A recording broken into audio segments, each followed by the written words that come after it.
Welcome to LOA Today. Walt Thiessen and life coach Joel Elston here. Today is Thursday, March the 7th, 2019, 8 a.m. in New York. It's 5 a.m. in Los Angeles. It's 1 p.m. in London. In Sydney, Australia, it's at 12 midnight. But wherever you are in the world, thank you for joining us for another episode of LOA Today, your daily dose of happy. And I am really happy because Thursday morning means I get to talk with my friend Joel again. Hey, Joel, how you doing? Walt, things are great here. I'm actually just pulling up to my house. I dropped my son off to school. It's about 25 degrees, but nice and sunny, which is a rarity this winter in the Richmond area. Really? No kidding. Not a lot of sun. That's surprising. No, it's odd. I've heard this random stat that I'll destroy in repeating it because I don't really remember it exactly. That's but all right. It's something odd. Like since September, we've had one weekend with no rain. Wow. Yeah. That's really something. Yeah, it's something. Yeah, that's unusual for us. Usually, Very. It's not that much. But at the same time, I mean, there's a point to it also. It doesn't really affect my world, but it's great to be able to. You appreciate the days. The contrast allows you to appreciate the days of sun better. So that's how I look at it. Yeah, no kidding. Well, that is a good way to look at it because it's not like we want to live without the contrast. You might as well have nice contrast. That's fairly good contrast. I mean, it's good for the flowers. Exactly. It's good for nature and so forth. So yeah, that's good. That's good stuff. Anyway, I thought I've been doing something lately with the show that I wanted to do on our show today, which is I've been going through, kind of calling through Facebook posts in the various law of attraction groups, looking for interesting questions to discuss, figuring, that first of all gives us some good topics to talk about, and secondly, after we're done with the show, I can share the link with them and maybe get more listeners that way. So it's kind of like a win-win either way I look at it. So I've got like 4 or 5 of them culled here, and by the way, anyone who's listening to the live stream, if you have a question that you want us to address, by all means, type them into the comment section and we will include them. But I figure this would be kind of a fun activity to do if you're up for it. So what do you think? Should we do that? Always. Yes, I love that type of format. Okay, well then let's give it a shot. We actually have 2 questions in a row that are very, very much in the same realm, in the realm of personal relationships. And so we'll start with those. Excuse me. This was posted by someone named Honor. Honor says that she wants to change the romantic partners she attracts, and she's asking for tips about that. Now, I actually responded to hers and kind of asked her to take a look at the characteristics of the people that she's already attracting and look for commonalities and see if that gives her any clues. And I haven't heard back from her, but another person named Stella responded, and she said, well, I'm single and I've been wanting to attract great eligible bachelors. However, I'm mostly approached by married men. And she's thinking like, well, what the heck? How do I turn this around? So kind of broad questions, but I figured broad is a good way to start the program. So what do you think? Well, with anything, we do have a tendency to, as they're sort of alluding to, particularly the last comment there, we do tend to attract the same people or the same scenarios into our lives. And the bigger concept of the law of attraction, you and I have talked about this a bunch of different times, it's usually a recurring theme within one's lifetime. But, it's a lot of people have no problem with the relationship, they have a problem with the money. A lot of people have a problem with the money and no problem with the relationship. And you'll see that recurring theme keeps on, whether you're attracting a lack of money or attracting the wrong person in your life. Years ago, I was running a crisis center on the weekends in Tampa. And basically I was in the middle of a lot of chaos myself. And so this young lady came in. This was the adult crisis center. And I was actually the weekend crisis center for children, but they needed to fill in. So I never had done the adult center before. So I didn't know exactly how that would look. But we took I'm trying to think of the basic concept of how I had it happen. But this lady comes in, and she had been physically abused by her husband. So we were the retreat shelter and protective shelter for her and her kids. And right. I was very fascinated. This many years ago, Walt, very fascinated by this. And the intake packet was saying, have you ever been abused before? And she was abused by her father physically, and she was abused by her first boyfriend and her second boyfriend and her first fiance, her first husband, and now this person. And my goodness. in fact, I said, have you ever had a relationship that you weren't weren't abused in. I was more fat. That wasn't a question. Yeah. It's a thing, but I was a parent. And she said, well, I did have a couple, but they didn't last long. Ah. I'm like, well, wow. And so many years later, I'm able to look at that applying the law of attraction concept, whatever she was putting out there was a redundancy. It was it was this idea that, I am attracting the same thing. The energy, the law of attraction is about what energy we put out there. We talk about that every week. Mm-hmm. So if you can identify the energy that's attracting the married man, and that's such a simple, ridiculously hard answer all at the same time. Oh yeah. It's, what it is, because that's sort of the question is like, what am I putting out there? And so first of all, just acknowledging, as weird as it sounds, just the fact that you acknowledge, yes, I'm only attracting married men. You just declared you're only attracting married men. Mm-hmm. So that is a piece of it. But there's also a mindset attached to that. It's what are you doing to keep getting the same results? And that's where the sort of the study of all this comes on. And are you looking for a particular thing, or are you focused on maybe one of the concepts is you're focused on the wrong type of man versus or partner versus I'm looking for a relationship, a fulfilling relationship, and not maybe the wrong parameters are being put out there. And I think that's when people come in with the relationship, believe it or not, to me the money's a lot easier to deal with the relationship thing because there's so much emotionality that is built over the years, and the bias and the what you're looking for and the habit of what you're attracting. There's a lot of personality types that attract the same personality types. It's funny that narcissists almost always invite people who are like helper personalities, and it's just a lot of that has to do with personality stuff. So it's a very difficult thing to look at individually, but it is the same energy. What energy am I putting out there that keeps attracting that same personality type or that same situation? And that's where the real study comes. So until we sit down and break down person's situation of yes, I feel this, here's what I'm looking for in a man, and then you're able to say, okay, this is where your energy is placed, and maybe this is where you're focusing in the wrong area. Not a better relationship as much as a specific trait that you don't realize you're attracting. Yeah, that's true, isn't it? Because somebody who's doing it over and over again, they don't necessarily know what it is that they're doing. And so, that's confusing all by itself. And then on top of that, to be abused and treated so badly by so many people, it just wreaks havoc on you, I would imagine. I've never been through that myself, but I can only imagine what it's like. Right. Well, and you'll see in relationships, you'll see I've seen it in friends, I've seen it in me, the idea over the years, who I keep ending up with, or who I kept ending up with until I really got balanced in my life. It was basically the same person. They had different names and slightly different backgrounds, but at the same time, they ended up behaving the same way. Right. And if you're, the idea of, here's a great example. Okay. My boyfriend cheated on me. My husband cheated on me. So my next relationship, I want to find somebody who's not going to cheat on me. Mm-hmm. Well, right off the bat, right there, again, the law of attraction is all it's hearing is cheat on her, cheat on you. The fear of being cheated on is what you're attracting. Yeah. So most often you attract, again, with this probably consistent of every week we say this, the law of attraction has no emotion.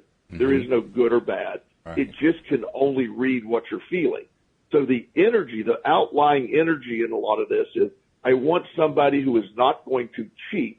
And so the energy you're really putting out there is a fear of cheating, which is the emotion that the picks up on. I know that sounds and I'm not trying to be convoluted in my answer, but that's the best way to say it. Yeah, no, you're right. And that is a confusing concept, because it seems like if you're putting out there that you don't want something, you shouldn't get it. But as we have come to understand and learn through studying the great teachers of the law of attraction, that's just not the way.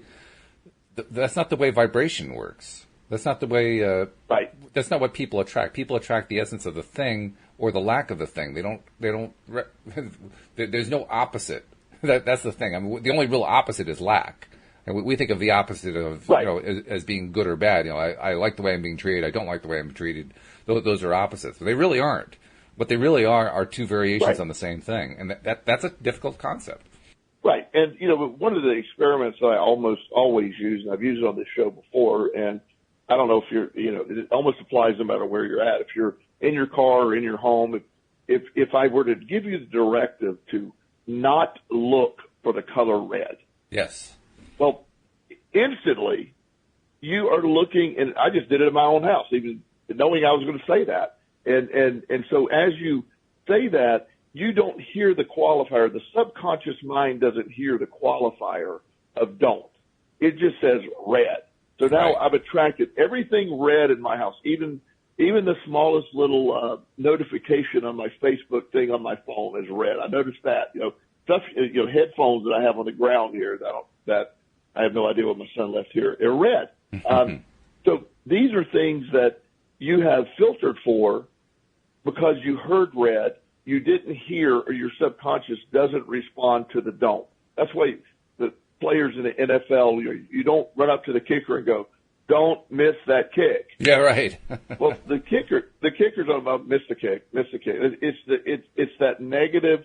It's whatever has been the most powerful connotation or version of your life.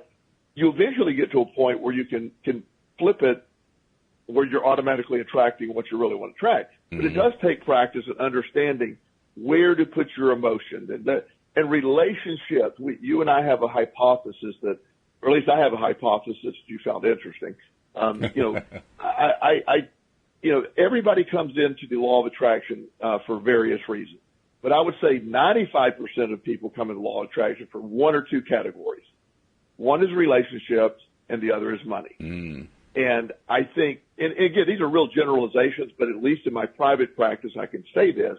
The majority of females I work with come for a relationship base, and the majority of males I work with come for a money base. And now there is no science behind that, but I can universally say that 95% of the people I talk with the law of attraction are one of those two categories. Yeah, that makes sense. It makes total sense. So continuing this theme, let's go on to the second question because it kind of ties in pretty directly, actually. Udara asked, "Hi, friends. Can you please explain the ideal way to manifest my loving future husband? Appreciate your support." And that's pretty much what we were, just like you're saying, it ties right in. It's that idea that how do I manifest anything, or what am I truly looking for instead of what am I not looking for? Someone who, that becomes the hard piece. What am I looking for? I'm looking for someone who is loving. That's a real general category. That could be, it's like, I'm trying to manifest money. Well, I'm going to find a penny today. I guarantee you that. So that's manifesting money. You got to get to more of it isn't just a fulfilling relationship, someone that you can relate, someone, the areas, the obvious stuff, the physical attraction, all that stuff is really important. But if you really want to try to feel what it's like to have a very in-depth conversation, I love to have very in-depth conversations with people about whether it's relationships or just a real bonding. I love to talk about the concepts of the law of attraction, metaphysics, how all this works. And while I find those really intriguing and incredible to have, I also don't like to have superficial conversations. So if I'm focused on, oh boy, I don't want to have that. Again, the law of attraction is picking up what I'm thinking about, what I'm feeling emotion about.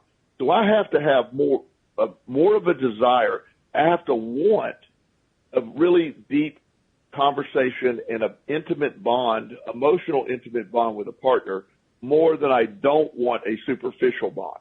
And that's where it comes in. Where you place your energy, the highest vibration, the vibration the law of attraction is going to respond to is, if it's the fear of not having someone who's going to, I don't want the person who's going to cheat. I don't want someone who's going to pay attention to another, always looking in a new relationship. I don't want somebody who's going to have superficial conversations. Then that's exactly what you're attracting. So tuning in to exactly what you want, the emotion of what you want, not the description of what you want, is the key. Yeah, it's amazing how often I've heard stories from people, including from my wife, by the way, women particularly, who have attracted their ideal mate, and they all went through not all, but a large number of them went through the practice of making a list in advance of all the characteristics of what they wanted in a mate. And then, to their amazement, because they wrote that list down and put it in a drawer somewhere, years later, or however much time later it was, when they finally found somebody, they pulled the list out, and it was check, check, check, check, check. I mean, every single item on the list checked off, simply because they got specific about it. It's amazing how often that happens. And that's such a great thing that we're able to see that and see how, like you're saying, that checklist of, we can manifest it whether it's relationships or money, but again, that what we're wanting versus what we're not wanting, the energy of humans, the concept, the protective nature of thought is always been focused, and always is a broad term, but it's often focused on what we don't want. So it's natural to go, I don't want this. I do not want to be abused again. Well, that's the first person that's going to be calling. Yes. It's going to, I have several clients, that, so this is about one sort of compilation of clients here, but, one group of, young ladies that I work with tend to attract people with addiction in their lives. Mm-hmm. And whether it's the same, I've had the question, why have I attracted 4 heroin addicts in a row? And now they didn't know they were heroin addicts when they started dating, but it turns out they're heroin addicts.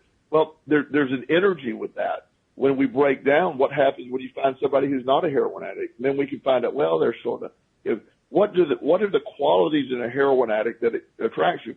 Well, they're usually very fun in the beginning. They're very spontaneous.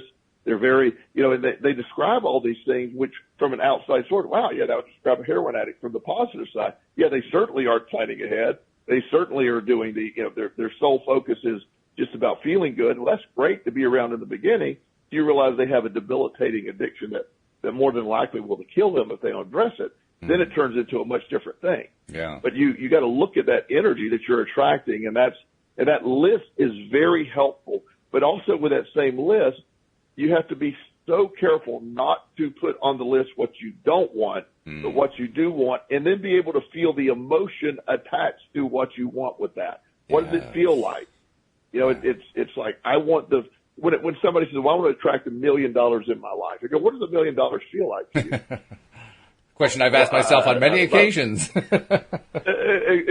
Yeah, exactly. Well, I mean, there's no emotion to attach to it, but you can attach to financial abundance versus the concept of a certain number. Yes, you would know what it's like to not have to. Yes, I love the fact that I don't care what the electric bill is. I can just write the check. I'm not worried about due dates. All that's a great feeling. That's the stuff to look at. But the other side of it is such a debilitating way I don't want to have to only have just enough money to cover the month. Well, you just put that out there. So same with the relationships. Yeah, that's it. We're in a relationship zone here, and the third question on the list is also in that same place. This is from Lisa, who asked, what's a good affirmation for when you want to correct the limiting belief of, quote, my dad left because I'm stupid, not valuable, and unlovable, unquote. And then she mentioned that he's actually passed now, but whoa, I mean, this is somebody who had a really big deal going on with her father. And I don't know if an affirmation by itself is going to do it, but what do you think? How does somebody who's got that kind of a thing going on in their background, where they really thought that their father just thought they were stupid, they're not even a good person, not valuable, not lovable? I mean, that's a pretty big deal. It is. And one thing that I think is really important to say at this point, too, because when we get questions like this, I certainly want to be as helpful as possible.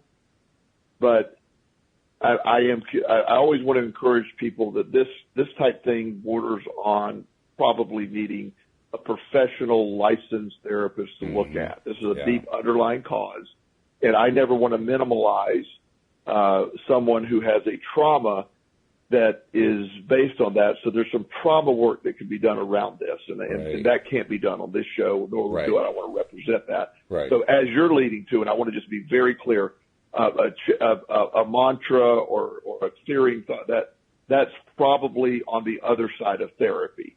So let me be clear with that, and I don't want anybody to ever suggest that we could cure something like that deep-seated trauma.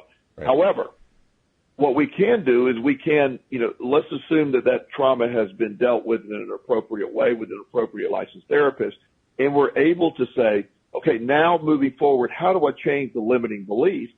Then you got to program the emotion of finding the emotion of, first of all, you clearly wouldn't be able to state it. I'm not smart, or there's a growth mindset that I often talk about. And a growth mindset is how we view things. There's a limiting mindset, a mindset of a set mindset where there's nothing moving forward, versus a growth mindset where everything changes. Your brains can always evolve. Your emotions can move with it. So the excitement of, at some point, I need to move forward, and instead of assigning the value to what has happened, develop new ways of thinking. I do that with a lot of words. What is the difference between failure and success and struggle, and how do you assign all those things? And so it's the same thing here of, I need to, look at where I'm at emotionally right now. How am I able to feel where that doesn't have power over me? The only power over that thought is a power that was instilled years ago. It's a historical error in your thinking. You've been programmed with a historical error of what you interpreted. I don't know what was going on with your father, or what he was saying, or what he was dealing with, so I won't try to handle that. Right. But what I will say is the information you receive from him, whether it was intended, however it was intended by him, you have received the information as wrong. You've misinterpreted it, because regardless of what somebody else dictates to you, you are not the things that somebody else says. You're the things you choose to listen to. Mm-hmm. There's an old saying that it's not what they call you, it's what you choose to respond to. Yeah. And I'm sure there's been people in your life, and I certainly hope so, that have told you how incredible, how resilient you are. You're still here in this world. You're still battling. You're still there. All that stuff is a sign of strength. So all the people, who do you choose to listen to? The person who's delivered a negative message, or the people around you, or yourself who's delivering a positive message? Mm-hmm. The bonds of someone else's opinion can be broken when you no longer give value to that. It's like when now this really irritates me, Walt. It's a little humor to lighten it up a little bit. Okay. When I was a child, we had 9 planets. 9 planets. Pluto was a planet. That's true. Somewhere along the way, one of our wise assigners of planets decided, you're not good enough, Pluto. You don't meet any of our qualities. You're what do you call a subplanet now? Yeah, although there's also there's a movement back to move them back to a planet, so that's a good thing. But I know exactly what you're talking about. Well, thank goodness. Yeah. Pluto did nothing to not deserve to be a planet, okay? Right. And thank goodness they did that. So somebody along the way decided, and that's I'm really glad that, okay, Pluto's a planet. Now, Pluto's not a planet. Apparently, Pluto's going to be a planet again. So what happened to Pluto? Nothing. Pluto's still there. And last I checked, it's still there. Yeah. Pluto has not changed. It's the description of Pluto that changed. Right. We are incredible creatures instilled with whatever we have going on. We have what people perceive as good. We have what people perceive as bad. It's what we choose to focus on, where our energy is that matters. And by listening to someone else's narrative in our life is living a curse, versus realizing you have the chain of that and you can redo that narrative at any given time, at any given moment, by changing your perspective and that inner dialogue. And that does take work, but if you really unprogram it, not saying I'm not stupid, that isn't reprogramming. I am clearly a survivor. I'm clearly resilient. I clearly am not, I'm clearly have great intelligence. I'm able to do, and intelligence is always defined, Einstein, I think it was Einstein somebody said, you can't define the intelligence of a fish by its ability to climb a tree. So within the abilities of us to discuss the different where we're at, no one else gets to dictate to who you are. When I was a child, I have ADHD. I still have it. But when I was told that I had at first, before there was any Joel has a very high IQ, but he doesn't perform well in school, so he's lazy. Joel's lazy. Oh boy. Joel's lazy. Well, my mom and dad, we go to all these conferences. You know, I'm sitting here with a high IQ, but I'm getting D's, C's, and D's in school, an occasional F. Well, I'm not doing homework. I don't care. I'm not studying. But I'm buying into the fact it's lazy, so I become lazier in my thinking. Yes, I'm lazy. Then I'm of low character. I'm not motivated. Well, that became my reality for a long time. So I performed even to a less higher standard than what I was reading a quote by a lady who wrote a book about the growth mindset, and she said there's somewhere, some country or some county, they did away with giving people F's is the grade letter A, B, C, D, and F. They did away with that, and the instead of F, they gave them the category of NY, which stood for not yet. Okay. And it sounds silly, but that did change the perspective. You didn't fail. You just don't have it yet. You will get it. That gives a more motivational type thing. And a lot of people say, well, you're worried about the words. That's too soft. Your inner dialogue is you. Your inner dialogue and the words and how you assign that is who you are. Mm-hmm. And that's really important to understand that. You get to program that in you. That's good. Yeah, I like that. So getting back to Lisa then, the answer for Lisa is she needs to get therapeutic help to root out whatever that situation was with her father. But then after she's successfully done that with a professional therapist, then the next step is, yes, she can do some things. And my impression is that it's not going to be hard for her to figure out at that point. I mean, you've told stories in your own life about how you had a number of things you had to deal with that were pretty severe situations. And once you were able to work through the root causes of them, you kind of catapulted. It's not like you were being held back. Coming up with an affirmation was not really difficult. No, the affirmation piece is easier. It's easy. I won't even do it easier. It's easy after you deal with the stuff. There's clearly a lot of emotion there that's much deeper than our show. Right. That really is important, but it is very doable. I have great respect for somebody on that journey, but I really encourage everyone who may be relating to the question, that you can't, until you fix the broken pieces inside, the law of attraction can be it's still at work. It's still at play, but you're using a false narrative that's been instilled a long time ago as a baseline of thinking. So you're never able to accurately tune into the emotion, the vibration we're seeking. Mm-hmm. And it's sort of like an example. If I were to take a radio, and I take the knob off of it and it didn't have, and the digital display was burned out, I would have to just keep clicking and clicking and clicking and listening to each station to see if I were tuned in right. And I would not have enough information to tune in correctly because I don't have my precision dial in yet. Whereas I have, in my car, I can go to 92.7 or whatever I need to get to exactly. Mm-hmm. And so the law of attraction responds the same way. So getting that help to sort of fix that inappropriate or that stuff that, everything that you've been programmed, whether it's your father, which has a lot of power, I understand that, or anyone else, that's the piece you got to fix first and understand that. Then after that, your manifestation will just be boom. Your mantra will be boom. I got this. It'll be great. Yeah. I'm reminded of a film that came out within the last few years. I'm not sure exactly when it came out, about Fred Rogers, who created on PBS the television show Mr. Rogers' Neighborhood, and ran for quite a few years on that network. Rogers was really kind of a groundbreaker because he was one of the very first people to recognize and understand the specific, I don't want to say issues because that starts to sound like the abuse side, although that can be part of it too.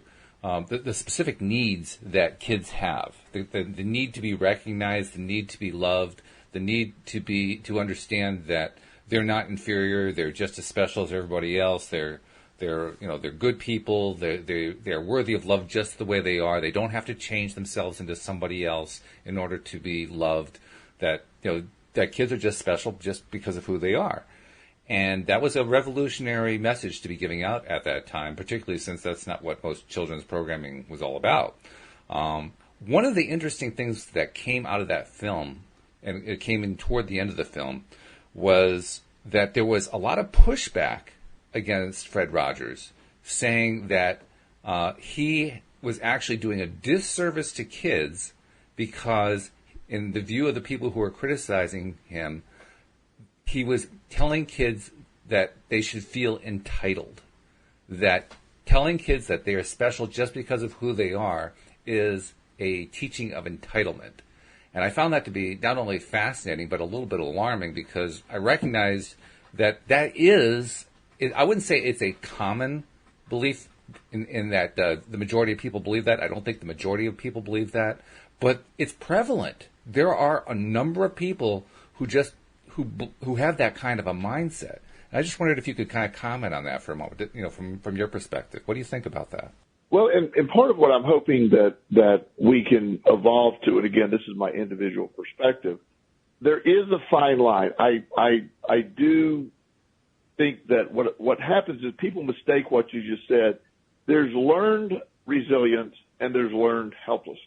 Mm. When you tell someone that, you're special and you're perfect as you are, that's a great message until it's perceived as, okay, well, it's not your fault. You didn't do this right, or you failed. Don't worry. Don't try again because you're perfect as you are. That's sometimes a message that's delivered. When you have there's a difference between being a 6-year-old on your very first soccer team and getting a trophy because you participated, and being 13 years old and never winning a soccer game and still getting a trophy. There is a difference in what message is being delivered. So the learned resilience model says you're absolutely perfect as you are, but being perfect means all of us will have challenges and make mistakes, and you will have a learned resilience by not giving up. You will make mistakes. You're still perfect. You're perfect as you are, but your growth will require struggle. There's also the message that's often delivered that you're perfect and you don't need to try. It isn't about changing who you are, but your effort and energy in life is about learning and struggle and moving forward. I have many of my clients, and I'll keep it really generic so I don't identify anyone that may be listening. Right. A lot of my clients are from upper middle class to very wealthy people, and they will often I have a phenomenon, and it's usually the male children. Usually they're superstar athletes in high school. They go to the best private schools. One young man said, the private school I went to, it's not even possible to fail. I mean, the parents are paying $50,000 a year for them to go. They're not going to give C's and B's. So the teachers basically are told these kids are getting A's. Now, there's a great education offered, but an A and B, everybody's going to college. Everybody's going to good colleges. So they're not really challenged, and they're playing, they're doing all this stuff. So then they go to college, real life, where the professor is like, no, you didn't do this at all, or you didn't do it right, or you're wrong in your thinking. Mm-hmm. They're literally so emotionally fragile that they're blown away. I have several clients that have left college after their first semester because of their inability to handle criticism or struggle at all. Mm. Some of them have never gone back. I know one young man that's been in his parents' basement for 9 years and is stuck. He's just stuck. And he has 1 year of college, and it blew him away. So the reason I tell this story, there is a dialogue, Walt, but it's not as simple as, well, you're absolutely perfect and you require no effort. We all came here to do effort. We all came here to work. You have different abilities. We're all perfect in our ability, but the idea that we're not here to strive and move forward and grow, to me, that's where the message gets convoluted. And I think it's a little more complicated, at least from my perspective, of, yes, I think that message is and Mr. Rogers was about, yes, do good, try, go. You have people from really, really rough upbringings, and not a lot of support, not a lot of family support, being very poor. I've had several kids I work with in foster care that have become incredibly resilient, productive, super successful people in their adulthood. And their learned resilience from their experience of foster care is their strength. And I've also seen the exact opposite, where they were so defeated by their childhood, they never tried. And that's the big difference. That's a huge difference, yeah. It's a very interesting topic. There's a lot of ways, I think, to go after that one, and probably longer than we can do with a Q&A, so maybe something to carry on another day. The one thought I wanted to add to what you were describing, I thought your description was brilliant. The one thought that I want to add is, I think there's a problem with the concept of perfection.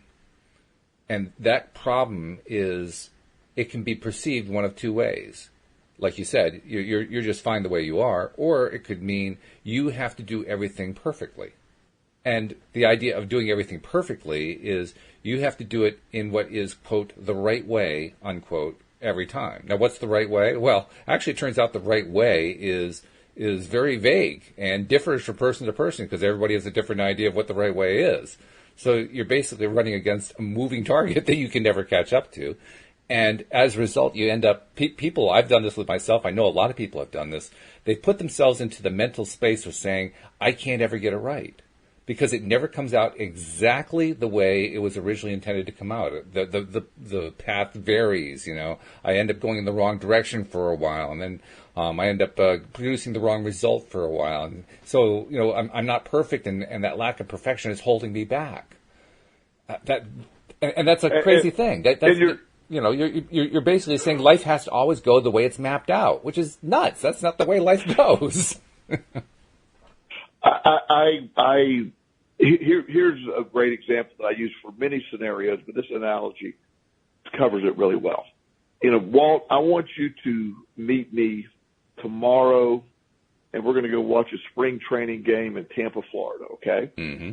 And I have tickets at the Yankees spring training facility in Tampa. Okay. Meet me there tomorrow.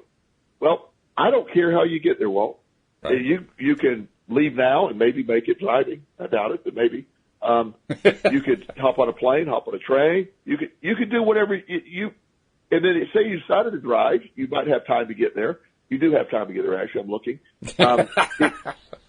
I don't care. You could go straight down 95 from where you're at, and you could then cut over on I-4. Mm-hmm. You can cut over some point and go down 75. You could petty corner across and meet a bunch of different little interstates to get you where you need to go. Or you take a bunch of back roads. Yep. My point is, getting to Tampa is the goal. And when you get there, do I focus on the fact you achieved the goal of meeting me there, or do I get stuck on the path that you took? And that's the idea. You got there. To me, you did it. Right. Or am I stuck with there? And that's sort of the idea. Perfection. When I say you're perfectly you're perfectly you, flawed and complicated. That's you. That's the point, because we need people with different ways to approach things. It doesn't work. We don't have what's lost in this, and I almost got a political debate, but I won't. What is lost in today's thinking? It is our diversity. It is our different way of thinking. Philosophy is obnoxious to hardcore scientists. It drives them crazy. Yeah. But philosophy, combined with hardcore science, has made all our discoveries in the world. You have to have somebody think about it before the scientists can start proving it or disproving it. And that leads to more discovery. There's a yin and a yang, whatever you want to call it. And so within us, you aren't a mistake. It's believing that you have to do it a certain way or get to a certain point that is what does it. And that's where the difference is. It's not perfection, and you said it so well. I've really complicated it nicely there. You have said you said it perfectly. It isn't about doing it perfectly. It's about understanding you're perfect in how you're going to do it. New things are developed by the different way. When I manage companies, I'm very, very clear. I will set a goal. I will describe my goal, and then I will tell you to go do your goal. I hired you to figure out how to get me there. Right. That's what I've hired you for. Mm-hmm. Don't come to me, well, how do you want me to do it? I don't care. Do it. And then present with, now if I don't like how, if it doesn't meet compliance or whatever the boundaries might, then we have to look at all that. But just the general conception of that, when I go do consulting, Walt, you've heard me say this before, I'll go to a treatment center that's trying to implement new programs, and they've been meeting for 3 months on how to do that. I walk in and implement the program that day. Yep. And then I fix it. Then I fix what's wrong. You're stuck with over-analysis, and we do that. So lost in a lot of this time, the idea that telling a kid, oh, well, there's a difference between, yes, you're totally flawed, you're this, you're wrong, versus, okay, I need you to accomplish this, use your unique skill set to get there, and one of the arguments is I just need to get there. I need to quit learning being taught what to learn and be taught how to think. That's what's wrong with a lot. We were taught what to learn versus how to think. Yeah. And that's what's missed a lot. And I think we are evolving beyond that. But I'm very much a learned resilience guy. I'm about, but it isn't about life not having hard knocks. It isn't about struggle. Struggle is necessary. It's important. It's growth. The very birth of a baby is extreme struggle for two people. Yeah. There's a lot of struggle there.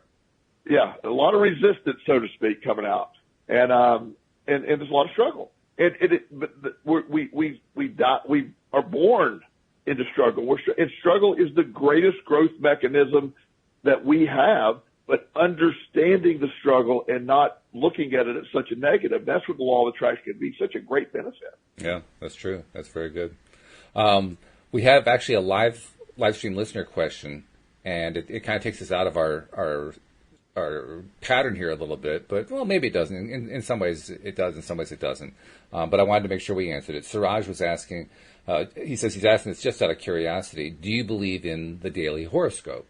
And before you even give your answer, my answer is going to be no, I don't. I think that's actually just more about trying to sell advertising in a publication. So I pay no attention to it at all. Now, I'll also throw in the caveat. I have a number of friends who are very much into astrology, and some of them they have found ways to use astrology in their understanding of law of attraction that's very helpful to them. But even them, I don't know any of them who actually reads a daily horoscope and gets something out of it. They don't even look at it that way. So that's my answer. But what's your answer, Tim, Joel? Do you believe in a daily horoscope? Well, if I do, I'm giving it power. I mean, a daily horoscope is something that there's been multiple studies. One of my favorite ones was where someone they had a class full of people, and they had everybody fill in your exact date of birth, where you were born, time zone, and he created a horoscope for each horoscope in the room. And he said, read your horoscope silently, and how many people feel it describes them? 100% of the class raised their hand and said, oh, my God, this is amazing. He said, now, hand your horoscope to the person to your side. It's the exact same horoscope for everybody in the room. It was a general descriptive. Right. I don't claim to have, the origins or the knowledge. I'm not saying that the positioning of the planet, I understand we're in the retrograde of, if somebody's in retrograde or Mercury, I don't know usually, how all that works. Mercury, poor Mercury. Why isn't Pluto? We need to get back to Pluto. I like Pluto so much. What? Pluto needs to be in retrograde occasionally. That would be helpful. But the idea that horoscope, it's like anything else. You look at it, you read it, and if it says, be careful today, you're going to have a bad day. Yeah, it's like Friday the 13th. Do I believe in Friday the 13th having an effect on? Actually, I really do, Walt. Friday the 13th are awesome days for me. I've had some great news. I love it. So I really believe that's not part of my spiel here. That's what I've had probably 20 events in my life that happened great on Friday the 13th. No kidding. And so when I see Friday the 13th coming up, I'm like, oh, thank goodness, a good day. A full moon Friday the 13th. Wow, that's a double whammy. That's a great thing. Now, to be honest with you, there's nothing going on except I believe it's going to be there. So do I believe in horoscopes? Sort of. Only because if you choose to give them value or energy, they can have an effect on what you're believing. Mm. But is there anything tangible in that? If I were to do your horoscope every day and talk what a great day you're going to have, and here's, blah, blah, blah, yes, it can support that. But nobody is really sitting there and being able to understand exactly how the positioning of the planets and all that is going to affect who you are. I do think that the position of the moon. I used to run group homes for kids a long time ago. I mean, we have a full moon. I don't know how to describe it, but there were different behaviors on the full moon, and they didn't even know it was going to be a full moon. So I don't know. I can't explain all of it, but horoscopes in general, they can be a fun thing to read, but at the same time, I see them having minimally a placebo type effect. If you really believe something bad's going to happen, yeah, okay, so it's a really good chance something bad's going to happen today. Mm-hmm. And so I've never been able to equate it, but I agree more with your statement and having respect for anyone else's opinion. That's not my area of expertise, but I've never placed any value on that. Mm-hmm. Yeah. I mean, like I said, I know many people who do use the concepts of astrology quite effectively. I know coaches who do that. Right. So it definitely has value to people. In fact, just yesterday we were reading from Neville Goddard. Neville Goddard was talking about, this is really interesting.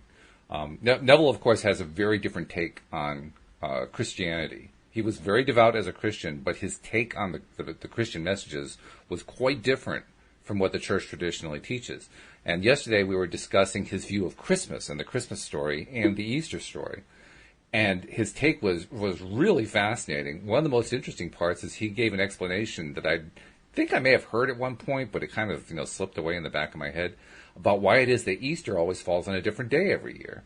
And the reason he gave was astrology, which was really interesting. I'd never heard that one explained that clearly in any kind of a public setting that I knew about.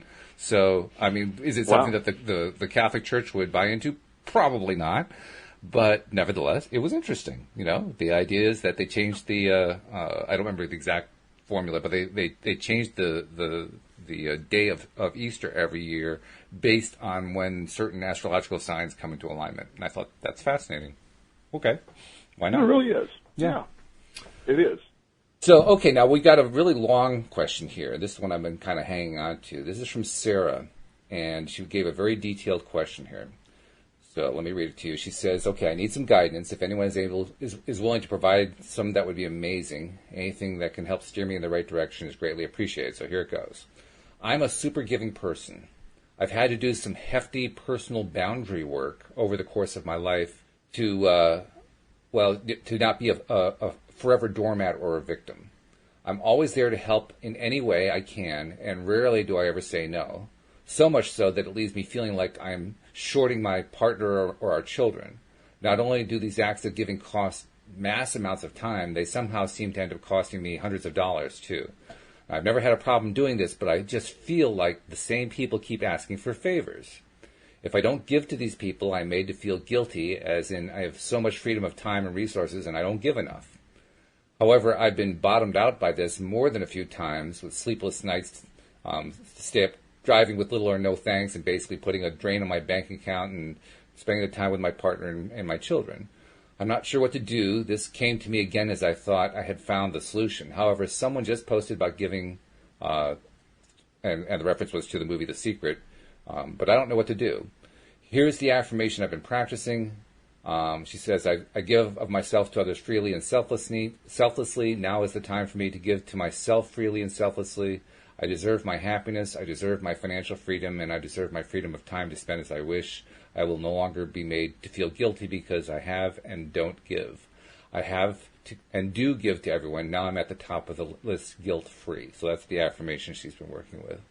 So a lot going on there to work with. What do you think? What can we tell to Sarah?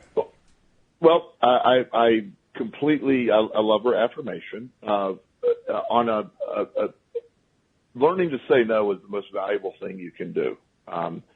When you're giving, you see the conflicting emotion. I appreciate her mentioning the emotion. when I give and I get little thanks and I feel guilty if I don't. And there's all that emotional is toward the negative. All the emotion is, the idea that I give freely is not intended for someone to take advantage of me. That's not or place my family's stuff in jeopardy or my wealth in jeopardy or my happiness in jeopardy. And so giving freely is not as simple as just, I'm going to give to the point that it costs me my happiness, because then the law of attraction responded to the lack of happiness. And again, giving is something that is going to be done. Anybody that's expecting it, anybody that's making you feel guilty, anybody that's doing that to you, they can't do that to you. Anybody you're allowing to do that to you, you need to take back, or I always suggest, your affirmation is on point, but the most freeing and amazing thing to be able to tell someone is no, and it'd be a complete sentence with no qualifiers. No, with a period. Yeah. It's empowering. And, I don't need to explain. I don't need to debate. I don't need to justify my decision. The answer is no. And that is so hard for most people to do, but it's an incredibly freeing experience when you can do that.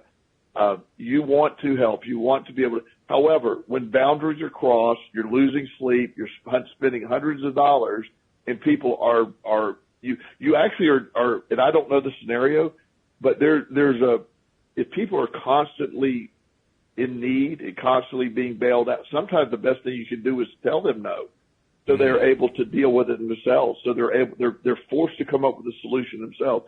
Continuously doing stuff for people, you disable them. You're harmful to them. You're not giving to them. You're taking away their ability to do it themselves often. So you got to look at reframing that. If you were to, I think she mentioned she had children. Right. If you have a 2-year-old or a 1-year-old, whenever kids start to walk, if you were to not allow that child to fall, stand up, walk. No, you just keep crawling. Just stop. I don't want you to fall. They'll never learn to walk. Yeah. Same thing here. Is you can help, but sometimes when you become so helpful, you debilitate. You're causing stress and anxiety in your life. Helping when it's causing you stress, anxiety, and guilt at any level that's not helping. That's not helping you. One of the things that I always start with, when I'm working with anyone is when you're on an airplane, they tell you if you're traveling with a small child and we lose cabin pressure and the masks come down, you put the mask on yourself first and the child second. Not because we're being cruel, but an unconscious you is not going to be able to protect your child. Right. If the child goes unconscious for a second, you can put the mask on and everything's going to be okay. So really important to understand placing you and your family's needs first. It's about that. And being able to help within strict boundaries. And sometimes it takes a while that's misinterpreted a lot.